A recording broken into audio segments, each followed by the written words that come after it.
Bueno, 39. Edizioa da, urtez urte ikaragarrizko ahalegina eta antolaketa lanak egin ostean, herriarentzat bere nortasuna berriro maiganeratu eta jendeari erakustera emoteko beste aukera bat, kirola, kultura, tradizioa uztartzen dauzan ekimena da, beraz, baldintzetara egokituz beste behin ilusio handiz hartzen dugun ekitaldia da.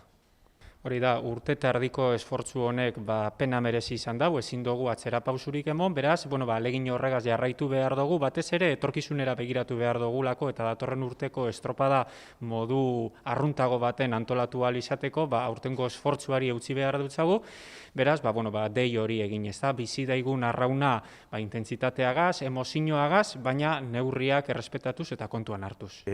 Urte berezi honetan, udalak eta klubak erabaki du 300 pertsonako aforo bat edukitzea eta eskatzen diogu apuntatu ez direnei telebistaz ikustea eta lasaitasunez osoz.